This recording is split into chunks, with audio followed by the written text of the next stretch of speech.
ہندوستان کے اندر نہ جانے کتنے اسکولز ہیں، کالج ہے، یونیورسٹیز ہے، کانوینٹ ہے، لیکن نہ تو سرکار اور نہ کوئی آدمی ان تمام کو نشانہ تنقید بناتے ہیں اور نہ اس پر کوئی پرتیبند یا پابندیاں عائد ہوتی ہے۔ لیکن نہ جانے کیوں مدارس اسلامیہ لوگوں کے نظر میں اور سرکار کے نظر میں کھٹکتا ہے۔ جس مدارس سے تحریک آزادی کا پیغامبر نکلا، جس مدارس میں تحریک آزادی کے خواب دیکھے گئے، جس مدارس سے انگریزوں کی فوج میں مسلمانوں کو شامل نہ ہونے کے فتویٰ برسر عام دیا گیا، جس مدارس سے ملک ہندوستان کو آزادی اور یکجہتی نصیب ہوئی، اور جس مدارس سے ملک ہندوستان کو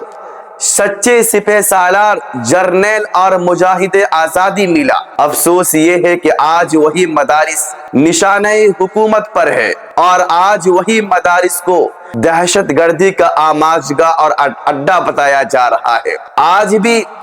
دلی کی گلیاں اور کوچے مدارس کے فارغین کے قربانی کی داستان سنا رہے ہیں۔ ملک ہندوستان کے پہاڑوں سے، آبشاروں سے، جھرنوں سے، ریتوں سے، ذراتوں سے مدارس کے وہ فارغین جنہوں نے جنگ آزادی میں اپنی آخری سانس آخری لہو کے ساتھ ختم کیا، اس کی خوشبو آج بھی آ رہی ہے۔ دراصل مدارس صرف پڑھائی کی جگہ نہیں ہے، بلکہ مدارس مسلمانوں کی آن بان شان اور حقیقی پہچان ہے۔ مدارس سے ایک ایسی پاکیزہ نسل تیار ہوتی ہے جو قرآن کو جانتی ہے، سنت کو پہچانتی ہے اور حق و باطل کے معیار کو پرکھتی ہے۔ دشمنان مدارس اور دشمنان اسلام یہ چاہتے ہیں مسلمان اپنے مدارس سے جو مربوط مستحکم ہے اس سے رابط نہ رہے، اس سے منسلک نہ رہے، کیونکہ مدارس مسلمانوں کی اصل ہے، جڑ ہے، تنا ہے، بنیاد ہے اور معمار ہے۔ اس لیے سازش یہ ہے کہ مدارس کو ختم کر دیا جائے اور مسلمانوں کو دینی، مذہبی، ملی، شریعتی فریضے سے نابلد، گونگے اور بہرے کر دیا جائے۔ لیکن ہندوستانی مسلمانوں کو ہمہ وقت یہ یاد رکھنی چاہیے، مدارس صرف تعلیم کا مسئلہ نہیں ہے، بلکہ تہذیب کا، ثقافت کا، تمدن کا اور تربیت کا بھی مسئلہ ہے۔ دشمنان مدارس چاہتے ہیں کہ مسلمان اپنی زبان، اپنے دین، اپنے طور و طریق اور اپنی اسلامی تہذیب و ثقافت اور اپنی تابناک تاریخ کو بھلا دے، جو کہ یہ حکومت کی خام خیالی اور ناقص سوچ ہے۔ مدارس جو ہے وہ مسلمانوں کی ریڑھ کی ہڈی ہے۔ جس طرح انسانی ریڑھ کی ہڈی زنگ آلود ہو جائے تو وجود انسانی خطرے میں آ جاتی ہے، بالکل اسی طرح اگر مدارس ختم ہوئے تو اسلام کے ساتھ ساتھ مسلمان بھی خطرے میں آ جا سکتے ہیں۔ اس لیے اے ہندوستانی مسلمانوں، جس طرح آپ اپنی اولاد کی فکر کر رہے ہیں،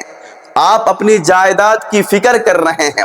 بالکل اسی طرح مدارس کی بقا اور علماء کی تحفظ کی فکر گیر ہونی چاہیے۔ ورنہ اگر مدارس ختم ہوئے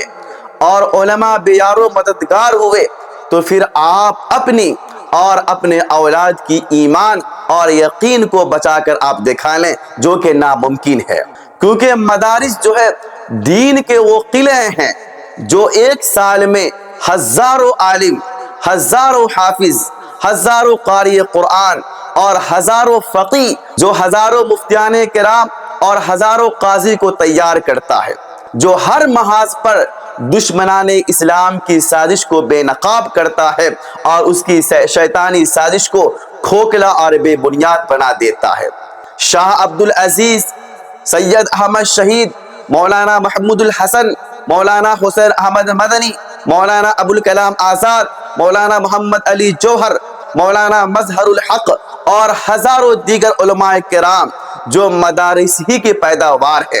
کہ جنہوں نے انگریزوں کے چھکے چھوڑا دیے اور لوگوں کو آزادی کے خواب دکھائے اور انگریزوں کے خلاف باغی بنائے، یہ بھی مدارس کے پیداوار تھے۔ اس لیے انگریز کو بھی مدارس سے بہت زیادہ خطرہ تھا، اور آج بھی جو انگریز کی نئی نسل ہے اس کو بھی مدارس سے خطرہ ہے۔ لیکن انشاءاللہ ثم انشاءاللہ قرآن کہتا ہے کہ یریدون لیطفئوا نور اللہ بافواہہم واللہ متم نورہ ولو کرہ الکافرون، کہ اللہ تعالیٰ کہ یہ جو چراغ ہے، یہ جو روشنی ہے، کافروں اور مشرک کے پھونک سے کبھی نہیں بجھ سکتا ہے۔